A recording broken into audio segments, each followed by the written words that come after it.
বিসমিল্লাহির রহমানির রহিম। আজকে সভাপতি প্রিয় সভাপতি যারা উপস্থিত ছিলেন সবার প্রিভিলেজ ছিল বক্তৃতা দিয়ে চলে যাবে। প্রধান অতিথি হওয়ার কারণে আমি সেই সুযোগটা পাইনি। যাই হোক, আমি ওই শেষ পর্যন্ত সবাইকে দেখতে পাচ্ছি না, বিকজ মাঝখানে সাংবাদিক বন্ধুরা আছেন উপস্থিত। এখনো যারা আছেন আমন্ত্রিত অতিথিবৃন্দ, প্রাইভেট ইউনিভার্সিটির সম্ভবত কয়েকজন টিচার আছেন, ছাত্ররা, ছাত্রছাত্রীরা, মিডিয়ার ভাই বন্ধুগণ, আসসালামু আলাইকুম ওয়া রাহমাতুল্লাহ। আমি দেশে ফিরে আসার পরে এই জাতীয় সেমিনার টাইপ অনুষ্ঠান আজকে প্রথম। আমি প্রেস ক্লাব ভিত্তিক অনুষ্ঠানগুলো খুব কষ্ট করে অ্যাভয়েড করার চেষ্টা করি, কারণ 4-5 ঘন্টা 6 ঘন্টা সময় দেওয়ার মতো সময় এখনো আমার হয়নি। আগামী 5-6 মাস পরে হয়তো হতে পারে, কারণ এখন আমাদের অনেক কিছু কাজ করতে হচ্ছে, যে কারণে ছাত্ররা আন্দোলন করেছে সেগুলো অর্গানাইজ করার জন্য। তা না হলে এখনো গণতান্ত্রিক প্রক্রিয়ায় রাষ্ট্র খুব সহজে ফিরে যাবে সেই রাস্তাটা এখনো পরিষ্কার হয়নি। সেই রাস্তা বিনির্মাণের জন্য কাজ করতে হচ্ছে অনেক। বাইরে অনেক কিছু দেখা যায় না, ইনভিজিবল যে জিনিসগুলো সেই কাজগুলো করতে হচ্ছে। আজকে যে সমস্ত দাবি দেওয়ার বিষয়ে কথা বলেছি এগুলো আগে বলে ফেলি, কারণ এগুলো এখনই প্রচার হওয়ার জন্য কিছুটা সময় বাকি আছে। আমরা বাংলাদেশ জাতীয়তাবাদী দল বিএনপি যদি জনগণের ম্যান্ডেট নিয়ে সামনে রাষ্ট্র ক্ষমতার রাষ্ট্র পরিচালনার দায়িত্ব পাই, তাহলে আমরা 15% যেটা টিউশন ফিজের উপরে 15% ভ্যাট আরোপ করা হয়েছে সেটা বিলুপ করার ব্যবস্থা নেওয়া হবে, এবং বিশ্ববিদ্যালয় কর্তৃপক্ষের ইনকামের উপরে খুব সম্ভবত 15% ট্যাক্স এই আওয়ামী ফ্যাসিবাদী শক্তির শেষের দিকে আরোপ করেছিল। সেই বিষয়ে খুব সম্ভবত সুপ্রিম কোর্টে একটা জাজমেন্ট আছে যতটুকু আমার ধারণা। তো যেহেতু সেটা সুপ্রিম কোর্ট কর্তৃক একটা জাজমেন্টের মাধ্যমে যেটা ইম্পোজ করা হয়েছে, সেই বিষয়ে আমি সরাসরি কোনো কথা না বলে এটুকু বলবো যে সেটা আমরা পুনর্বিবেচনা করে দেখব, কারণ এখানে একটা জুডিশিয়াল বিষয় আছে, সরাসরি এই বিষয়ে বলাটা আমি উচিত মনে করছি না। আর একটা দাবি হচ্ছে বেসরকারি বিশ্ববিদ্যালয় সংক্রান্ত সংস্কার কমিশন গঠন করে যাবতীয় সমস্যাবলী যেটা এখানে উচ্চারণ করা হয়েছে বা আর কিছু সম্ভাবনার কথা বলা হয়েছে সেগুলো কিভাবে কি করা যায় সেই জন্য বেসরকারি বিশ্ববিদ্যালয় সংক্রান্ত একটি কমিশন গঠন করে এবং তাদের পরামর্শ অনুযায়ী বেসরকারি বিশ্ববিদ্যালয়কে একটি সঠিক ধারায় পরিচালনা করার জন্য যাবতীয় ব্যবস্থা গ্রহণ করা হবে, সেটা আমরা প্রতিশ্রুতি দিতে পারি। এবং এই প্রতিশ্রুতি দেওয়ার জন্য আমাদের পর্যায় থেকে আমরা মোটামুটি কর্তৃত্ব আছে বলা যায়। সুতরাং এই কাজগুলো করার মধ্য দিয়ে আমি মনে করি আমরা যে 1991 সালে বিএনপি সরকার থাকাকালীন সময়ে খুব সম্ভবত 1992 সালে শিক্ষা সচিব ছিলেন এরশাদুল হক সাহেব, আমার যতটুকু স্মরণ আছে। আমিও মোটামুটি সরকারের অংশ ছিলাম। সেই সময় 9টি প্রাইভেট বিশ্ববিদ্যালয় দিয়ে আমরা বাংলাদেশে বেসরকারি বিশ্ববিদ্যালয় আইন করে বেসরকারি বিশ্ববিদ্যালয়ে পদচারণা শুরু করি। দেশনেত্রী বেগম খালেদা জিয়া সেটা অনুমোদন করেছিলেন। আজকে বেসরকারি বিশ্ববিদ্যালয়ের অনেক সংখ্যা বৃদ্ধি হয়েছে। এখানে গুণগত মান নিয়ে অনেক প্রশ্ন আছে। সংখ্যা বৃদ্ধি হলে যা হয় এগুলো আমি মনে করি স্ক্রুটিনি হওয়া দরকার। অনেক বেসরকারি বিশ্ববিদ্যালয়ের ব্যাপারে সনদ বাণিজ্যেরও অনেক কথাবার্তা আসে, সেগুলো পরীক্ষা নিরীক্ষা করে কমিশনের মাধ্যমে আমার মনে হয় নির্ধারণ করা উচিত। কারণ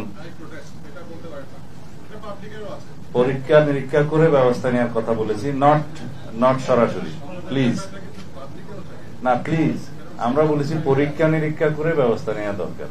স্ক্রুটিনি করা তো অসুবিধার কিছু না, যেহেতু এরকম অনেক অভিযোগ আছে, এগুলো স্ক্রুটিনি হওয়া দরকার। এখন স্ক্রুটিনি হতে কি কারো কোনো বাধা দেওয়া উচিত? কমিশনের মাধ্যমে আসা উচিত, যেটা বেসরকারি বিশ্ববিদ্যালয় সংক্রান্ত কমিশন গঠন করা হবে, সেখানকার টার্মস অফ রেফারেন্স এগুলো থাকতে পারে।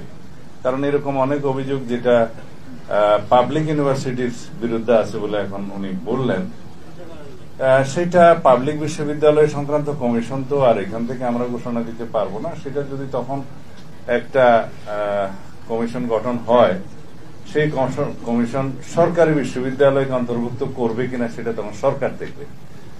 বাট সরকারি বিশ্ববিদ্যালয়ের যে গুণগত মান নিয়ে প্রশ্ন আছে, সেটাও অস্বীকার করার মতো না।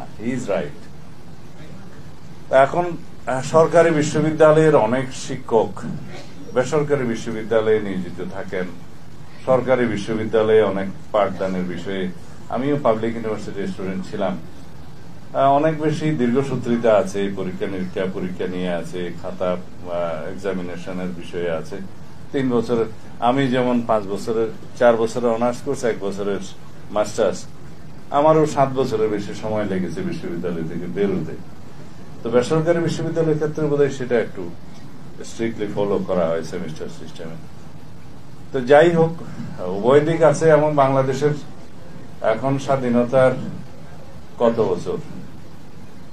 54 বছর চলছে। এখনো আমাদেরকে এই বিষয়গুলো নিয়ে ভাবতে হয়, এটাই হচ্ছে আমাদের দুঃখজনক বিষয়। তো ইনশাআল্লাহ যে আগামীর বাংলাদেশ বিনির্মাণের জন্য আমাদের সন্তানরা শহীদ হয়েছেন, বাংলাদেশে গণবিপ্লব হয়েছে, আমরা বলি জুলাই আগস্ট বিপ্লব, এবং বাংলাদেশের এই বিপ্লবটাকে আমরা যে নামেই অভিহিত করি, গণ অভ্যুত্থান বলি, গণবিপ্লব বলি, কিন্তু প্রকৃতপক্ষে এটা হচ্ছে ডেমোক্রেটিক রেভলিউশন, গণতান্ত্রিক অভ্যুত্থান, মাস সারপ্রাইজ যেটাই বলি। কারণ এখানে কোনো সমাজ বিপ্লব হয়নি, এখানে কোনো বলশেবিক বিপ্লব হয়নি, এখানে সমাজতান্ত্রিক বিপ্লব হয়নি, বা পুরো সমাজ ব্যবস্থার পরিবর্তনের কোনো বিপ্লব হয়নি। আমরা বিপ্লব করেছি আমাদের গণতান্ত্রিক অধিকার ফিরে পাওয়ার জন্য। আমরা বিপ্লব করেছি, অভ্যুত্থান করেছি বৈষম্যের বিরুদ্ধে। আমরা কনস্টিটিউশনাল রাইটস, ডেমোক্রেটিক রাইটস ফিরে পাওয়ার জন্য আমরা আন্দোলন করেছি, এবং আমরা সফল হয়েছি।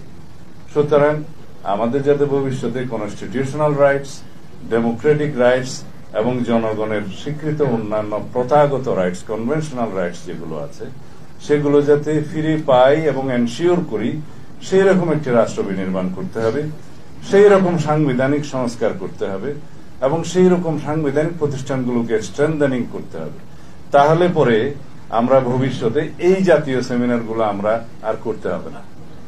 আমাদের সন্তানরা এই নতুন বাংলাদেশের প্রত্যাশায় এখনো পর্যন্ত চিন্তিত, কারণ রক্ত দিয়েছে, শহীদ হয়েছে, আহত হয়ে। গতকালকে আমি পঙ্গু হসপিটালে গিয়েছিলাম, কাতরাচ্ছে হসপিটালে বিছানায়। কেন? একটি নতুন সম্ভাবনার বাংলাদেশের জন্য? অবশ্যই। কেন?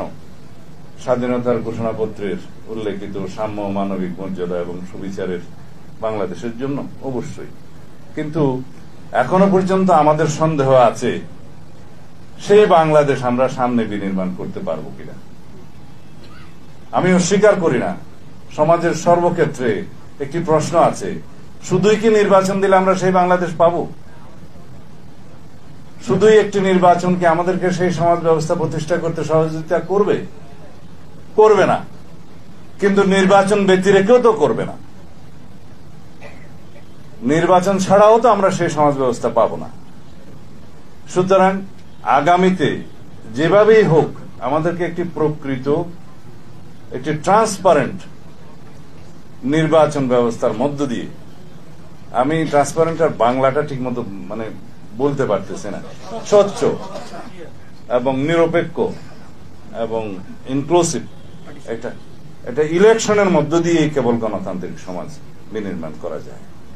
এবং সেই পরবর্তী সংসদে যাতে সংসদীয় এখন আয়কতন্ত্র প্রতিষ্ঠিত না হয়, সেই জন্য আমাদের সাংবিধানিক প্রয়োজনীয় সংস্কার করতে হবে, যাতে এককেন্দ্রিক শাসন ব্যবস্থার কোনো পতন আবার না হয়, পত্তন না হয়, শুরু না হয়, সেটার ব্যবস্থা আমাদের করতে হবে। এবং রাষ্ট্রপতি এবং প্রধানমন্ত্রীর ক্ষমতার ভারসাম্য আনয়ন করতে হবে সাংবিধানিকভাবে। সেটা আমাদের অঙ্গীকার আছে, প্রতিশ্রুতি আছে, আমাদের একত্রিত হয়।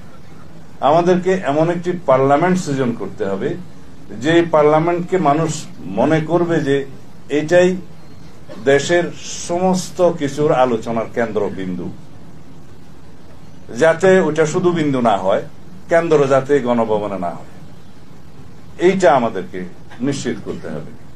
সেই পার্লামেন্টের উপর মানুষ যাতে আস্থা রাখে, সেরকম পার্লামেন্ট আমাদেরকে নিশ্চিত করতে হবে। আমরা অনেক বেশি দিন হারিয়ে ফেলেছি, আমরা অনেক বেশি আত্মত্যাগ করেছি, আমাদের অনেক বেশি বেদনার কাহিনী আছে, কিন্তু সামনের দিনগুলো যেন আমাদের সুখের কাহিনী হয়, আমাদের সন্তানদের জন্য একটা উজ্জ্বল বাংলাদেশের ছবি যাতে আমরা এঁকে যেতে পারি, সেই রকম ব্যবস্থা নিতে হয়।